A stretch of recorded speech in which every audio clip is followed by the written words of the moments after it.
Friends, तो नमस्कार दोस्तों, कैसे हैं? चलिए एक बार फिर से स्वागत है आपका अपने यूट्यूब चैनल मास्टरमाइंड बीपीएस में। मैं वीरेंद्र प्रताप सिंह। सबसे पहले तो मैं ये कहना चाहूंगा कि आप सभी लोगों को दीपावली की हार्दिक शुभकामनाएं। बहुत बहुत बधाई हो आपको दीपावली के पर्व की। तो चलिए, काफी दिनों के बाद हमारी आपकी मुलाकात हो रही है। जैसे कि आपको पता है कि भारत के भूगोल से संबंधित हमारा चल रहा है पार्ट नदियों को लेकर के आज हम सेकंड पार्ट यानी प्रायद्वीपीय नदी तंत्र की हम बात करेंगे। ठीक है, तो देर किस बात की शुरुआत करते हैं। भारत में प्रायद्वीपीय प्रायद्वीपीय नदी तंत्र। देखिए, भारत में प्रायद्वीपीय नदी तंत्र की यदि हम बात करते हैं तो इनको दो भागों में बांटा गया है। और वो दो भाग कौन कौन से हैं? एक आ जाता है अरब सागरीय नदी तंत्र और दूसरा आ जाता है बंगाल की खाड़ीय नदी तंत्र। यानी अरब सागरीय नदी तंत्र और दूसरा आ जाता है बंगाल की खाड़ीय नदी तंत्र। तो अरब सागरीय नदी तंत्र की यदि हम बात करें तो वे नदियां जो अरब सागर में गिरती हैं, और बंगाल की खाड़ी नदी तंत्र यानी वे नदियां जो बंगाल की खाड़ी में गिरती हैं। ठीक है, यानी बंगाल की खाड़ी में जो नदी गिरती है, अरब सागर में जो नदी गिरती है, तो कौन कौन सी नदी है, इन नदियों पर हम चर्चा करने वाले हैं। तो सबसे पहले यदि हम बात करें तो जैसे अरब सागरीय नदी तंत्र में जैसे नर्मदा हो गई, ताप्ती हो गई। तो नर्मदा नदी, ताप्ती नदी, फिर यहीं से एक और नदी निकल कर आ जाती है जिसको बोलते हैं शरावती नदी, और भरतपुंजा नदी, पेरियार नदी, शरावती, भरतपुंजा, पेरियार।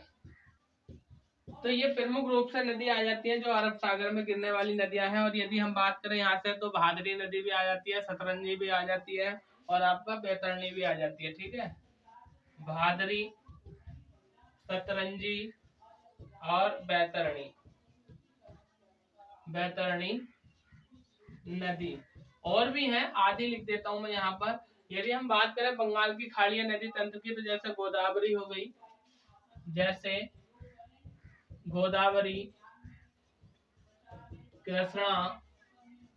कृष्णा नदी, कावेरी नदी, महानदी। ठीक है, गोदावरी होगी, कृष्णा हो गई, और जो है कृष्णा, गोदावरी, महानदी। फिर यहीं पर आ जाती है स्वर्ण रेखा नदी, बैंगई नदी, स्वर्ण रेखा नदी, बैंगई नदी आदि। ठीक है, तो दोस्तों अब हम एक एक करके इन नदियों के बारे में जानेंगे, किस नदी की क्या इंपॉर्टेंस बनती है यहाँ से। तो आप इसका स्क्रीनशॉट ले लो, उसके बाद आगे चलते हैं। अब यहाँ से एक महत्वपूर्ण प्रश्न ये बन जाता है, प्रश्न आता है कि कौन सी नदी है वह जो डेल्टा का निर्माण करती है, और वह कौन सी नदी है जो एस्चुरी है, ज्वार नदमुख का निर्माण करती है। तो सबसे पहले तो मैं बता देता हूँ आपको कि जो नदी बंगाल की खाड़ी में गिरती है वह डेल्टा का निर्माण करती है, और जो अरब सागर में गिरती है वह एस्चुरी है, ज्वार नदमुख का निर्माण करती है। तो पहले हम इस बात को लिख लेते हैं, क्या जो नदी बंगाल की खाड़ी में गिरती है वह क्या बनाती है? डेल्टा बनाती है। और जो नदी अरब सागर में गिरती है वह एस्चुरी या इसी को बोलते हैं ज्वार नदमुख का निर्माण करती है। ठीक है, तो जो नदी बंगाल की खाड़ी में गिरेगी वह डेल्टा का निर्माण करेगी, और जो अरब सागर में गिरेगी वह एस्चुरी ज्वार नदमुख का निर्माण करेगी। अब प्रश्न बनता है कि डेल्टा किसे कहते हैं। ठीक है, तो देखिए डेल्टा को समझ लीजिए। डेल्टा का मतलब क्या होता है कि जो नदी लंबी दूरी तय करती है वह अपने साथ बहाकर लाए हुए जलोढ़ों या खरपतवारों या मिट्टी, कंकड़, पत्थरों को नदी के मुहाने से पहले किनारों पर एकत्रित कर देती है, और उस बनी हुई आकृति को हम बोलते हैं डेल्टा। ठीक है, जो नदी लंबी दूरी तय करती है और धीमी गति से चलती है वह डेल्टा का निर्माण करती है। और एस्चुरी जो नदी कम दूरी तय करती है और तेजी से चलती है वह एस्चुरी या ज्वार नदमुख का निर्माण करती है, यानी जिसको बोलते हैं हम खड्डा। ठीक है, जिसको खड्डा यानी लंबी दूरी तय करने वाली नदी डेल्टा बनाती है।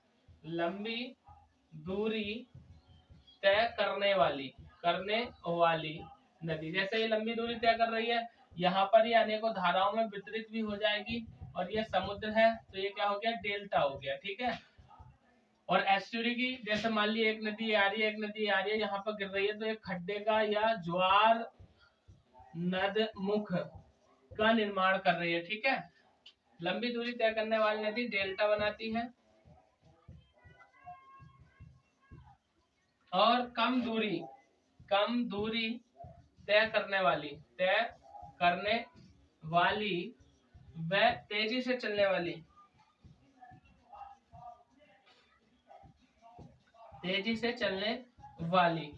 क्या बनाती है, एस्चुरी या ज्वार नदमुख का निर्माण करती है। ठीक है, तो यहाँ से प्रश्न बहुत पूछा जाता है, कौन सी नदी डेल्टा बनाती है, कौन सी नहीं बनाती है। तो अरब सागर में गिरने वाली नदी एस्चुरी का निर्माण करती है और बंगाल की खाड़ी में जितनी भी गिरने वाली नदी है वो सभी नदी जो है क्या करती हैं, डेल्टा का निर्माण करती है। और विश्व का सबसे बड़ा नदी डेल्टा की यदि हम बात करें तो सुंदरबन डेल्टा, जो कि गंगा ब्रह्मपुत्र नदी के कारण बनता है। अब एक एक करके हम नदियों की बात करते हैं। पहले हम अरब सागरीय नदी तंत्र की यदि बात करें तो सबसे पहले, यानी बंगाल की खाड़ी की नदी तंत्र की यदि हम बात करें तो सबसे पहले हम नदी ले लेते हैं दामोदर नदी। ठीक है, तो दामोदर नदी को लेकर के क्या क्या महत्वपूर्ण प्रश्न यहाँ से बन सकते हैं, इन पर हम चर्चा करते हैं। तो सबसे पहले हम बात करेंगे दामोदर नदी के उद्गम स्थल की, कि दामोदर नदी कहाँ से निकलती है। तो निकलने को बोलते हैं हम उद्गम स्थल। ठीक है, तो उद्गम स्थल दामोदर नदी जो है वो कहाँ से निकलती है, छोटा नागपुर पठार से। ठीक है, दामोदर नदी जो है छोटा नागपुर पठार से निकलती है और छोटा नागपुर पठार कहाँ पर पड़ता है, झारखंड में। ठीक है, तो ये बात आपने याद रखनी है। इसके बाद हम बात करते हैं कि जो छोटा नागपुर पठार है यह नदी जो है छोटा नागपुर पठारों को दो भागों में बांट देती है। ठीक है, यह नदी इस पठार को दो भागों में तोड़ देती है या बांट देती है। और यदि हम बात करें तो वो दो भाग कौन कौन से बनते हैं, एक बनता हजारीबाग पठार और एक बनता रांची का पठार। यानी एक हजारीबाग पठार और दूसरा बनता है रांची का पठार। तो आपसे यहाँ से प्रश्न पूछा जा सकता है कि वह कौन सी नदी है जो छोटा नागपुर के पठार को दो भागों में विभाजित कर देती है। तो दामोदर नदी एक हजारीबाग पठार और दूसरा छोटा नागपुर का पठार। अब एक और महत्वपूर्ण प्रश्न ये बनता है दामोदर नदी से कि इस नदी को शोक कहा जाता है। शोक मतलब दुख, किसका दुख कहा जाता है, किसका शोक कहा जाता है, तो इसे बंगाल का शोक कहा जाता है। ठीक है, इसे बंगाल का शोक, बंगाल यानी पश्चिम बंगाल, बंगाल का शोक कहा जाता है। ठीक है, क्यों कहा जाता है, ये कई सारे कारण हैं, मैंने बता भी दिए, लेकिन मुख्य कारण यह है जब यह नदी पश्चिम बंगाल में बहती है तो यहाँ पर बाढ़ का प्रमुख कारण बनती है। और जब बाढ़ आएगी तो जान माल को हानि होगी, लोगों के पशु बह जाएंगे, खेती खराब हो जाएगी, मिट्टी जमीन का जो है कटाव होगा, जिससे लोगों को बहुत नुकसान होगा। जब नुकसान होगा तो लोगों को दुख प्रकट होगा और उस दुख को ही हम क्या बोल देते हैं, शोक। ठीक है, तो छोटा नागपुर के पठार को दो भागों में तोड़ देती है और बंगाल का शोक कहा जाता है किसको, दामोदर नदी को। लेकिन यदि हम बात करें तो इसे बाढ़ से बचने के लिए जो है, दामोदर नदी से बाढ़ से बचने के लिए जो है, जब हमारा भारत आजाद हो जाता 15 अगस्त 1947 को, तो सन 1948 में जो है यहाँ पर परियोजना बनाई जाती है जिसे बोला जाता है दामोदर नदी घाटी परियोजना। और यह परियोजना जो है स्वतंत्र भारत की प्रथम परियोजना मानी जाती है। ठीक है, तो मैं यहाँ पर लिख देता हूँ क्या, लेकिन 1948 में इस नदी पर एक परियोजना, जिसको बोलते हैं क्या, दामोदर नदी घाटी परियोजना। दामोदर नदी घाटी परियोजना का क्या किया जाता है, यहाँ पर निर्माण किया जाता है। और इसकी यदि हम बात करें तो यह स्वतंत्र भारत की प्रथम नदी परियोजना है। यह स्वतंत्र भारत की पहली या प्रथम परियोजना है, प्रथम परियोजना है। तो ये बात भी आपने याद रखना है कि स्वतंत्र भारत की पहली प्रथम परियोजना कौन सी, दामोदर नदी घाटी परियोजना। और यदि हम बात करें तो ये जो परियोजना है यह यूएसए यानी अमेरिका की टेनेसी नदी घाटी परियोजना पर आधारित है। टेनेसी नदी मॉडल पर आधारित परियोजना है। ठीक है, तो ये बात भी आपने याद रखनी है। ठीक है, इसके बाद यदि हम बात कर लें तो दामोदर नदी से संबंधित एक प्रश्न और बन जाता है इसकी सहायक नदी को लेकर के, जो कि बराक नदी है।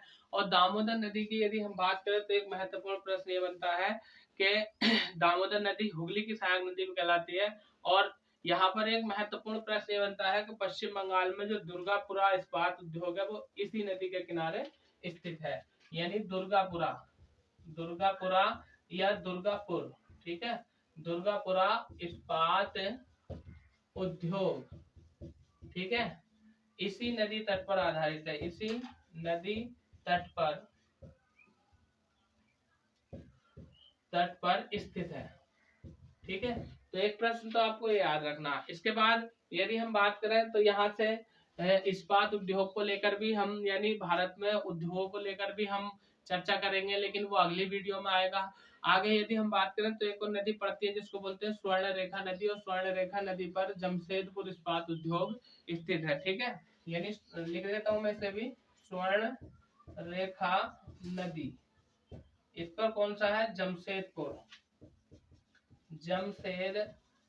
इस्पात उद्योग। ठीक है, जमशेदपुर इस्पात उद्योग किस नदी पर है, तो यह है आपका स्वर्ण रेखा नदी पर। फिर यहाँ से एक प्रश्न और बन जाता है दामोदर नदी को लेकर के, दामोदर नदी और स्वर्ण रेखा नदी।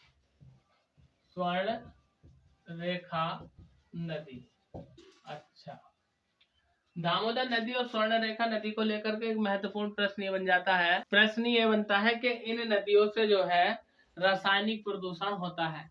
जब इन नदियों से रासायनिक प्रदूषण होता है, रासायनिक प्रदूषण की यदि हम बात करें तो यहाँ पर जो लौह इस्पात है, लौह इस्पात निकाला जाता है या लौह अयस्क निकाला जाता है, और उसको निकालने के लिए, गलाने के लिए यहाँ पर जो प्रयोग होता है रासायनिकों का, या ये कहती है यहाँ पर प्रदूषण होता है, तो उससे एक प्रश्न ये बन जाता है कि भारत में वह कौन सी नदियां हैं जिन नदियों को जो है जैविक मरुस्थल कहा जाता है।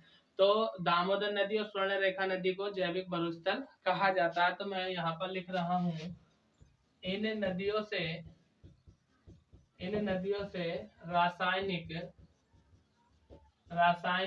प्रदूषण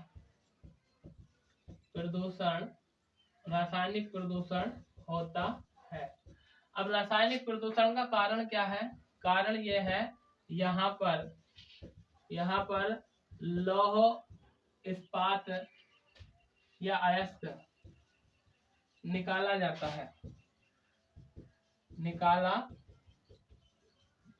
है। जब लौह अयस्क निकाला जाता है तो उसका जो है गलनांक किया जाएगा, और जब गलनांक किया जाएगा, गलाया जाएगा, तो यहाँ पर क्या होगा, प्रदूषण होगा। इसलिए इन दोनों नदियों को जैविक मरुस्थल कहा जाता है।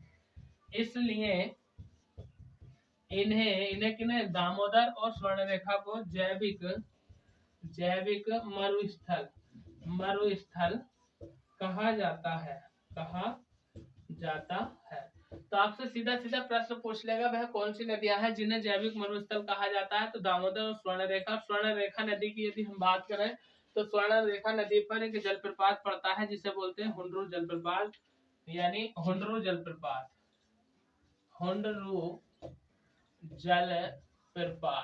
हुंडरू जलप्रपात किस नदी पर पड़ता है, यह पड़ता है स्वर्ण रेखा नदी पर। ठीक है, और कौन से राज्य में पड़ता है, झारखंड में। ठीक है, झारखंड में स्वर्ण रेखा नदी पर हुंडरू जलप्रपात पड़ता है। आगे यदि हम बात करें तो देखिए, हम पढ़ा है प्रायद्वीपीय भारत में नदी तंत्र। प्रायद्वीपीय भारत की नदियों में और हिमालय नदी तंत्र में जो है ना एक विशेषता मिलती है। क्या, जैसे एक तो हो गया हिमालय नदी तंत्र, हिमालय नदियां या नदी तंत्र, और दूसरा हो गया प्रायद्वीपीय नदी। यानी हम बात कर रहे हैं भारत की, तो भारत में दो प्रकार का नदी तंत्र है, एक हिमालय नदी तंत्र और एक हो गया प्रायद्वीपीय नदी तंत्र। यदि हम बात करें हिमालय नदियों की, तो जैसे हमने जान लिया था गंगा हो गई, ब्रह्मपुत्र हो गई, और कौन सी नदी हो गई, सिंधु नदी हो गई। इन नदियों की यदि हम बात करते हैं तो ये नदियां सदा नीरा कहलाती है। सदा नीरा का मतलब क्या है, इनमें वर्ष भर जल प्राप्त, वर्ष भर जल भरा रहता है, यानी ग्लेशियर से ये नदियां निकलती हैं, ग्लेशियर से इन नदियों को पानी मिलता है, और फिर बरसात से भी इन नदियों को पानी मिलता है, ठीक है ना। यानी ये सदा नीरा होती है, सदा नीरा होती है। इसका मुख्य कारण क्या है, इनको जल दो, एक तो ग्लेशियर से जल प्राप्त होता है, और दूसरा वर्षा से इनको जल प्राप्त होता है। और यदि हम बात करें तो इनका जो अफवाह तंत्र होता है वह बड़ा होता है। अफवाह तंत्र क्या होता है, बड़ा होता है। अफवाह तंत्र बड़ा होने का मतलब क्या है, यानी प्रवाह क्षेत्र, यानी इनका बहने का जो क्षेत्र है, बहने का जो एरिया है वह बड़ा होता है। और यदि हम बात करें तो इन नदियों को नवीन नदियां भी कहा जाता है, ठीक है। जो हिमालय तंत्र की नदियां होती हैं ये कैसी होती है, नवीन नदी होती है। और यदि हम बात करें प्रायद्वीपीय भारत की नदी की, तो ये प्राचीन नदी मानी जाती है। कैसी नदी मानी जाती है, ये प्राचीन नदी मानी जाती है। और दूसरे यदि हम बात करें तो एक प्रश्न ये बन जाता है, ये नदियां कैसी होती है, मौसमी होती है, मौसम के आधार पर होती है। यानी वर्षा होती है तो पानी अधिक होता है, और वर्षा चली जाती है तो पानी कम होता है। और कई नदियां तो ऐसी होती हैं जो सूख भी जाती हैं, ठीक है। तो इसलिए ना मौसम पर आधारित ये मौसमी नदी कहा जाता है, ठीक है, यानी मौसमी नदी कहा जाता है। फिर एक प्रश्न यहाँ से ये बनता है कि इन नदियों का जो अफवाह क्षेत्र होता है वह कैसा होता है, बड़ा छोटा होता है। अफवाह क्षेत्र,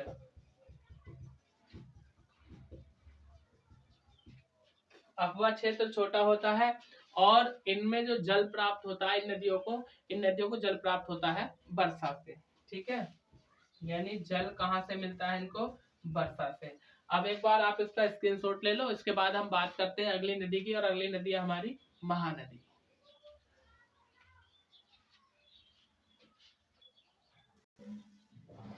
अब यदि हम बात करें महानदी की, महानदी, तो सबसे पहले महानदी के बारे में प्रश्न क्या बनता है, तो प्रश्न यही बनता है उद्गम स्थल को लेकर के, महानदी कहाँ से निकलती है। अच्छा, महानदी की लंबाई की यदि हम बात करें तो यह 800 किलोमीटर लंबी है। यानी इसकी लंबाई जो है वह 851 किलोमीटर, ठीक है। 800 या 850 आता है, यानी 851 किलोमीटर लंबी है। और यदि हम बात करें इसकी उत्पत्ति की, तो छत्तीसगढ़ में, यानी उत्पत्ति कहते हैं, या इसका हम कहते हैं उद्गम स्थल, तो दंडकारण्य पठार, और ये कहाँ पर पड़ता है, छत्तीसगढ़ में, ठीक है। छत्तीसगढ़ में एक पठार पड़ता है जिसको बोलते हैं दंडकारण्य पठार। इस पठार से यह नदी निकलती है, या कह दीजिए कि इस नदी की जो उत्पत्ति मानी जाती है वह दंडकारण्य पठार से मानी जाती है, ठीक है। फिर यदि हम बात करें इस नदी से संबंधित, तो इस नदी का जो बेसिन है वो पीली मिट्टी से बना हुआ है, या पीली मिट्टी का बेसिन है, ठीक है। इस नदी का जो बेसिन है वह है पीली मिट्टी से संपन्न है, पीली मिट्टी से संपन्न है, ठीक है। और यदि हम बात करें पीली मिट्टी की, तो यहाँ पर जो है छत्तीसगढ़ में महानदी बेसिन में जो है ना, चावल की खेती अत्यधिक मात्रा में होती है, प्रचुर मात्रा में होती है। इसलिए छत्तीसगढ़ को क्या कहा जाता है, धान का कटोरा कहा जाता है, या चावल का कटोरा कहा जाता है। किसे कहा जाता है, छत्तीसगढ़ बेसिन को, छत्तीसगढ़ बेसिन, इसे क्या कहा जाता है, धान का या चावल, क्योंकि चावल जो प्राप्त होता है वह धान से होता है, धान का या चावल का कटोरा कहा जाता है। तो आपने याद रखना, सीधा सीधा आपसे प्रश्न पूछ लेगा कि चावल का कटोरा भारत के किस राज्य को कहा जाता है, छत्तीसगढ़ को। उसका कारण क्या है, महानदी का बेसिन है, ठीक है। फिर यदि हम बात करें यहाँ से, तो एक प्रश्न ये बन जाता है कि जो महानदी है, इस महानदी पर एक बांध बना है जिसको बोलते हैं हम हीराकुंड बांध, ठीक है। तो हीराकुंड बांध किस नदी पर बना है, महानदी पर, या कहते हैं हीराकुंड बांध परियोजना का संबंध किस नदी से है, तो महानदी से इसका संबंध है, ठीक है। तो हीराकुंड बांध,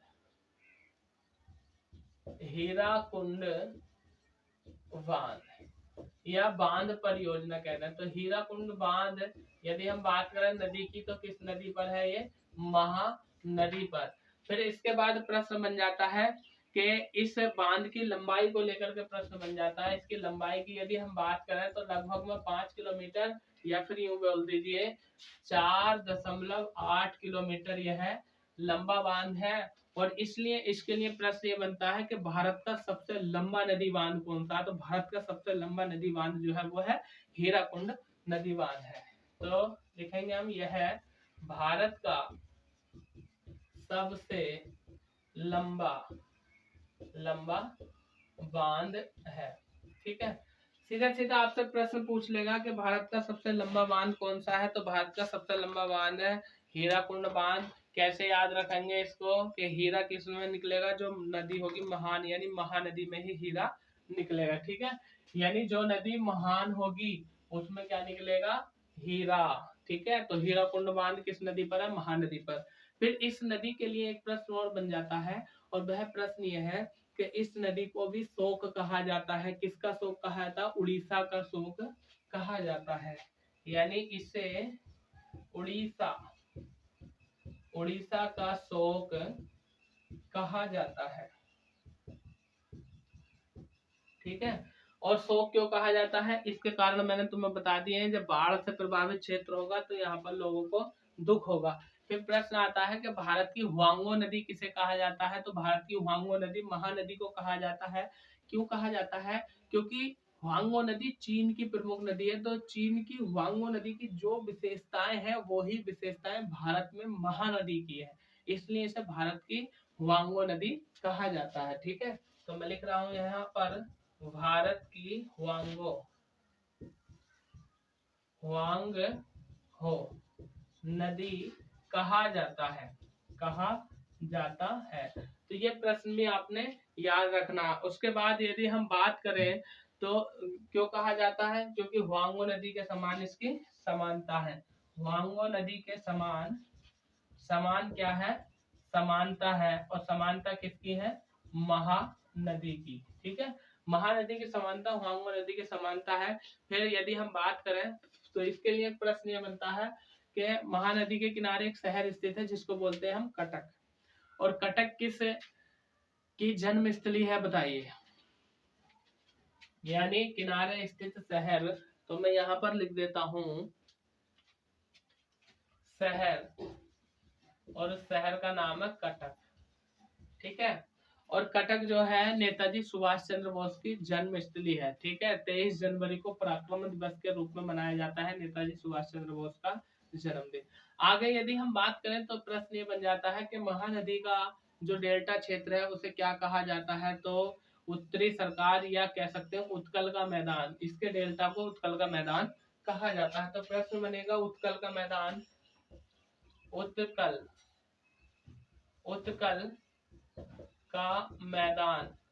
उत्कल का मैदान का संबंध किससे है, तो वह किससे है, महानदी से है। और यदि हम बात करें महानदी की सहायक नदियों की तो तेल नदी आ जाती है, शिवनाथ नदी आ जाती है, झोंक नदी आ जाती है और हंसमुख नदी आ जाती है। तो मैं यहाँ पर लिख देता हूँ सहायक नदी। सहायक नदी की यदि हम बात करें तो तेल हो गई, जोंक हो गई और हंसमुख हो गई और एक शिवनाथ। ठीक है, तो ये प्रमुख सहायक नदियां होंगी किसकी, महानदी की सहायक नदियां। ठीक है, अब हम बात करेंगे गोदावरी नदी की। तो आप एक बार इसका स्क्रीनशॉट ले लो और आगे चलते हैं गोदावरी नदी के बारे में।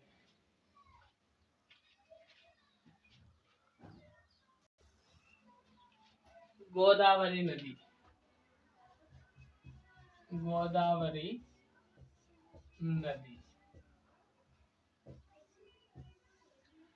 देखिए, गोदावरी नदी की यदि हम बात करें तो सबसे पहले इसकी उत्पत्ति को लेकर के एक प्रश्न बनता है कि गोदावरी नदी जो है नासिक महाराष्ट्र में त्र्यंबक पठार से या त्र्यंबक पहाड़ी से निकलती है। और निकलने के बाद ये सीधी कहां पर गिरती है, बंगाल की खाड़ी में गिरती है। और बंगाल की खाड़ी में गिरने से पहले यह डेल्टा का निर्माण करती है। और इसके बाद यदि हम बात करें तो बंगाल की खाड़ी में गिरने से पहले यह दो धाराओं में बट जाती है, जिसको एक गौतमी गोदावरी कहा जाता है और जिसको एक वशिष्ठ गोदावरी कहा जाता है। यानी इस तरह से यहाँ पर हम बात करेंगे उद्गम स्थल की। तो उद्गम स्थल नासिक, और नासिक कहाँ पड़ता है? महाराष्ट्र में।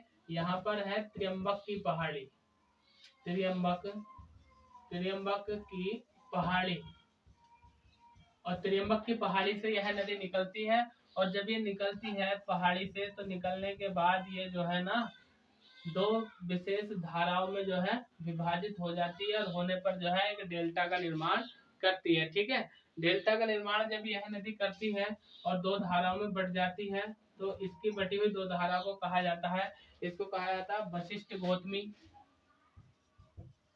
वशिष्ठ गौतमी, और इसको गौतमी गोदावरी, गौतमी गोदावरी। ठीक है, और यहाँ पर ये बना रही है क्या? डेल्टा। और यदि हम बात करें तो वशिष्ठ गौतमी और गौतमी गोदावरी के बीच में एक द्वीप का निर्माण होता है यहाँ पर, जिसको बोलते हैं हम क्या? होप द्वीप, होप द्वीप। तो आपने ध्यान रखना है कि जो गोदावरी नदी है वह कहाँ से निकलती है? गोदावरी नदी नासिक महाराष्ट्र के त्र्यंबक की पहाड़ी से निकलती है, और निकलने के बाद ये बंगाल की खाड़ी में गिरती है और जो है डेल्टा का निर्माण करती है। लेकिन गिरने से पहले जब ये दो धाराओं में बट जाती है, एक को वशिष्ठ गौतमी और एक को गौतमी गोदावरी कहा जाता है, तो इन नदियों के बीच में द्वीप का निर्माण होता है जिसे होप द्वीप कहा जाता है। ठीक है, यदि हम बात करें तो यहाँ से एक प्रश्न ये बनता है कि यह आकार में बड़ी है, और कह सकते हैं हम कैसी है? प्राचीन है, और दक्षिण भारत में पवित्र है, दक्षिण भारत में पवित्र है। दक्षिण भारत में इसे पवित्र नदी के रूप में जाना जाता है, इसलिए इसे दक्षिण भारत की गंगा कहा जाता है, यानी दक्षिणी गंगा कहा जाता है, इसलिए इसे दक्षिण भारत की गंगा कहा जाता है। ठीक है, यानी दक्षिण भारत की गंगा, दक्षिण भारत की गंगा कहा जाता है, या प्रायद्वीपीय भारत की गंगा। ठीक है, प्रायद्वीपीय भारत की गंगा या दक्षिण भारत की गंगा किसे कहा जाता है? गोदावरी नदी को कहा जाता है, और यह प्राचीन है, बड़ी है, पुरानी है। ठीक है, यदि हम बात करें तो यहाँ पर जहाँ से ये दो धाराओं में बढ़ती है, यहाँ पर एक स्थान है जिसको बोलते हैं क्या? राजमुंदरी। ठीक है, राजमुंदरी से यह दो धाराओं में बट जाती है, राजमुंदरी से यह दो धाराओं में बट जाती है, और उन दो धाराओं के नाम क्या है?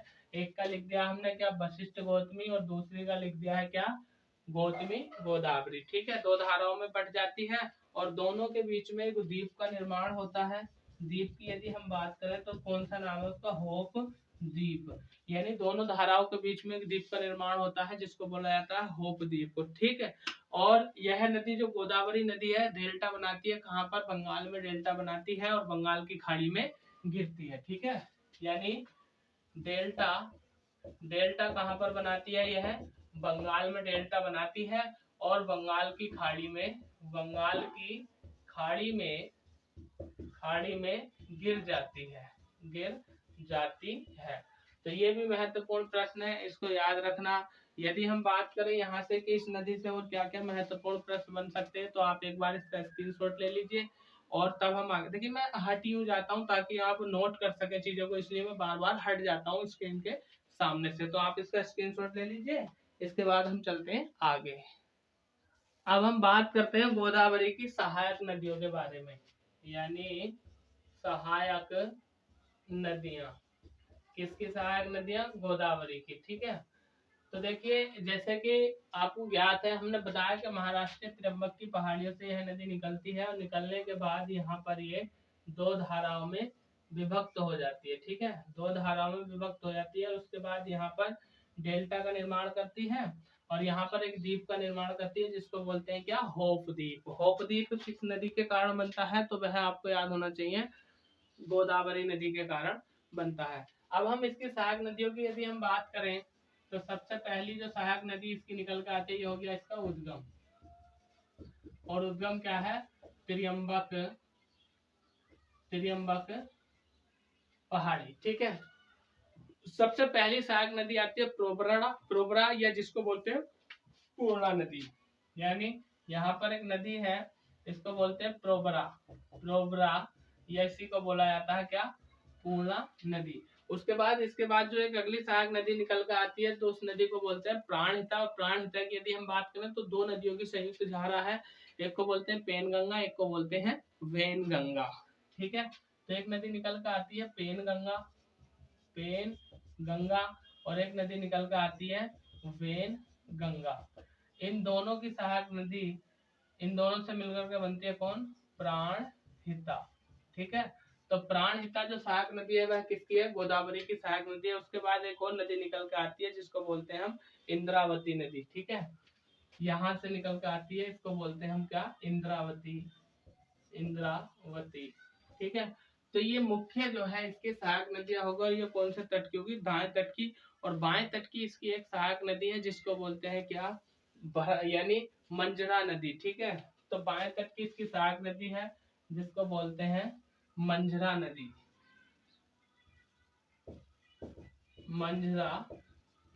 ठीक है, इसके बाएं तट से सहायक नदी है जिसको बोलते हैं मंजरा नदी। और मंजरा नदी की यदि हम बात करें तो इस नदी पर एक परियोजना बनी हुई है जिसको बोलते हैं निजाम सागर परियोजना या निजाम सागर बांध। और ये पड़ता है तेलंगाना राज्य में। ठीक है, यहाँ पर एक परियोजना बनी हुई है जिसको बोलते हैं निजाम सागर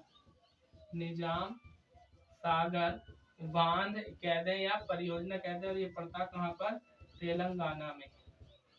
ठीक, उसके बाद गोदावरी नदी की यदि हम बात करें तो इस पर भी परियोजनाएं बनी हुई है। एक पोचमपाद परियोजना या इसको बोलते हैं श्री राम सागर परियोजना। ठीक है, तो यहाँ पर एक परियोजना है जिसको बोलते हैं क्या? पोचमपाद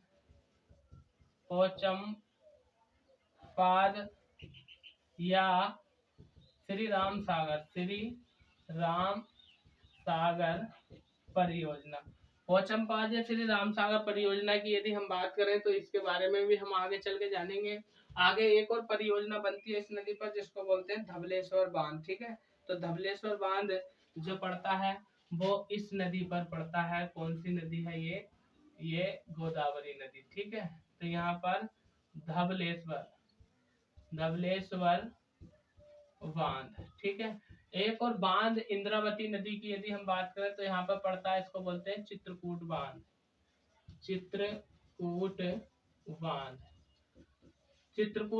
किस नदी पर पड़ता है? इंद्रावती नदी पर। इंद्रावती किसकी सहायक नदी है? यह सहायक नदी है किसकी? गोदावरी की। ठीक है, तो सबसे पहले मैं इसकी सहायक नदियों के नाम लिख देता हूँ। जैसे सहायक नदियों में एक हो गई प्रोबरा या इसी का नाम है पूर्णा।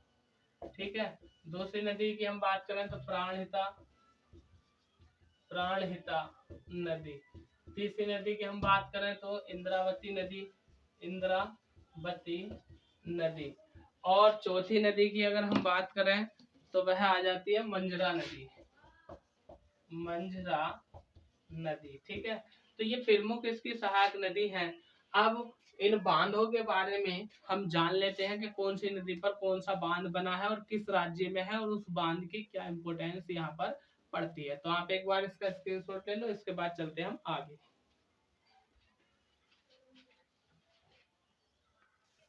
सबसे पहले हम बात करेंगे इंद्रावती नदी की। और इंद्रावती नदी, ठीक है, इंद्रावती नदी, ओहो मार्कर छोड़ रहा है। हम बात करते हैं इंद्रावती नदी की। तो देखिए इंद्रावती नदी, तो इंद्रावती नदी का जो संबंध है वह पड़ता है छत्तीसगढ़ से। और हमने अभी जाना था कि इस नदी पर एक जलप्रपात बना है और इस जलप्रपात को कहा जाता है चित्रकूट जलप्रपात। ठीक है, यानी इस नदी पर एक जलप्रपात और उसका नाम है चित्रकूट जलप्रपात। अब चित्रकूट जलप्रपात को लेकर के एक और प्रश्न बन जाता है। वह प्रश्न ये बनता है कि चित्रकूट जलप्रपात के को दूसरा क्या नाम दिया गया है, तो इसको जो है मिनी या न्याग्रा जलप्रपात भी कहा जाता है। ठीक है, मिनी या नियाग्रा जल प्रपात। ठीक है, तो मिनी या नियाग्रा जलप्रपात किसको कहा जाता है, वो चित्रकूट जलप्रपात को कहा जाता है।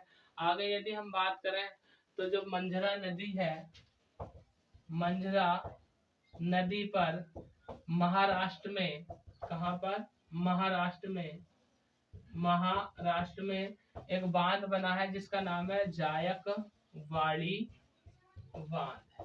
ठीक है, तो सीधा सीधा आपने याद रखना कि जायकवाड़ी बांध या जायकवाड़ी बांध परियोजना किस नदी पर है, तो वह है मंजरा नदी पर, और किस राज्य में पड़ता है, महाराष्ट्र में पड़ता है। ठीक है, और यदि हम बात करें यहाँ से तो प्रश्न आ जाता है एक मंजरा नदी को लेकर ही, क्या, निजाम सागर बांध, दूसरा बांध निजाम सागर बांध, और निजाम सागर बांध कहाँ पर पड़ता है, तेलंगाना में। ठीक है, तो निजाम सागर बांध भारत के किस राज्य में, तेलंगाना में, और किस नदी पर है, मंजरा नदी पर। इसके बाद यदि हम बात करें तो अगला प्रश्न बनता है पोचमपाद बांध को लेकर के, तो पोचमपाद बांध या इसी का दूसरा नाम है श्री राम सागर बांध, श्री राम सागर बांध। और ये जो बांध पड़ता है ये किस नदी पर है, तो गोदावरी नदी पर। नदी की यदि हम बात करें तो कौन सी है, गोदावरी नदी। और राज्य क्षेत्र की यदि हम बात करें तो कहाँ पर आ जाता है, यह है तेलंगाना राज्य में आ जाता है। ठीक है, राज्य तेलंगाना राज्य में आ जाता है। अगले बांध की यदि हम बात करें तो हमने अभी एक और प्रश्न जाना था कैसे, कि दक्षिण की गंगा कहा जाता है, प्रायद्वीप में भारत की गंगा कहा जाता है क्योंकि यह आकार में बड़ी है और प्राचीन नदी है। ठीक है, और यदि हम बात करें तो एक प्रश्न ये भी आ जाता है कि बूढ़ी गंगा या वृद्ध गंगा किसे कहा जाता है, तो गोदावरी नदी को बूढ़ी गंगा या वृद्ध गंगा भी कहा जाता है। तो लिखेंगे इसे बूढ़ी या वृहद गंगा भी कहा जाता है। किस नदी को कहा जाता है, गोदावरी नदी को। तो गोदावरी नदी को बूढ़ी गंगा या वृहद गंगा कहा जाता है। यदि हम बात करें यहीं पर तो एक प्रश्न बन जाता है प्रोबरा या पूर्णा नदी को लेकर के, जिसको बोलते हैं क्या, के प्रोबरा या पूर्णा नदी के किनारे एक स्थान स्थित है जिसको बोलते हैं दहमाबाद, और दहमाबाद पड़ता है महाराष्ट्र में। और दहमाबाद की यदि हम बात करें तो इसका संबंध है सिंधु घाटी सभ्यता से। सिंधु घाटी सभ्यता से संबंध है क्या, के यह सिंधु घाटी सभ्यता का सबसे दक्षिणतम बिंदु माना जाता था, और यहाँ से रथ के साक्ष्य प्राप्त हुए। यानी रथ के साक्ष्य कहाँ से मिले, दहमाबाद से। ठीक है, तो हम यहाँ पर लिख रहे हैं प्रोबरा या पूर्णा। ठीक है, इस नदी के किनारे क्या था, दहमाबाद। और दहमाबाद का संबंध किससे है, इसका संबंध है सिंधु घाटी सभ्यता से। ठीक है, और यहाँ से जो साक्ष्य मिले हैं वह साक्ष्य किसके मिले हैं, साक्ष्य मिले हैं रथ के। ठीक है, रथ के साक्ष्य कहाँ से मिले, यहीं से। फिर यदि हम बात करें तो एक और प्रश्न बन जाता है रामगुंडम परियोजना को लेकर के, कि रामगुंडम परियोजना किस नदी पर है, तो तेलंगाना राज्य में गोदावरी नदी पर एक परियोजना है जिसको बोलते हैं रामगुंडम परियोजना। ठीक है, तो मैं लिख रहा हूँ रामगुंडम परियोजना, और ये किस नदी पर है, गोदावरी पर। और राज्य की हम बात करें तो किस राज्य में है, यह है तेलंगाना राज्य में। ठीक है, फिर एक प्रश्न ये बन जाता है गोदावरी नदी को लेकर के कि इसका जो अपवा क्षेत्र है यानी प्रभा क्षेत्र है, ये भारत के कितने राज्यों में बहती है, तो 5 राज्यों में बहती है। जैसे हम बात करें महाराष्ट्र हो गया, मध्य प्रदेश हो गया, छत्तीसगढ़ हो गया, आंध्र प्रदेश हो गया, और एक उड़ीसा। तो लिखेंगे यह भारत के 5 राज्यों में बहती है, 5 राज्यों में बहती है। जैसे एक महाराष्ट्र हो गया, एक मध्य प्रदेश हो गया, और एक आपका छत्तीसगढ़ हो गया, एक आपका आंध्र प्रदेश हो गया और एक आपका उड़ीसा हो गया। ठीक है, तो 1 2 3 4 5। ठीक है, तो यह भारत के 5 राज्यों में बहती है। और कौन कौन से 5 राज्यों में बहती है, पांचों के नाम मैंने बता दिए। ठीक है, तो दोस्तों इससे आगे की बात करेंगे हम अगले वीडियो में। कल बात करेंगे कृष्णा नदी को लेकर के। तो आज के लिए इतना ही, तब तक के लिए यदि वीडियो आपको पसंद आया हो तो इसे लाइक कीजिए। हमारे चैनल पर यदि आप नए हैं तो चैनल को सब्सक्राइब कीजिए। कल फिर मुलाकात होगी आपसे, और तब तक के लिए आपको दीपावली की हार्दिक शुभकामनाएं। धन्यवाद, थैंक यू। प्यार किया नहीं जाता, हो जाता है। दिल दिया नहीं जाता, खो जाता है।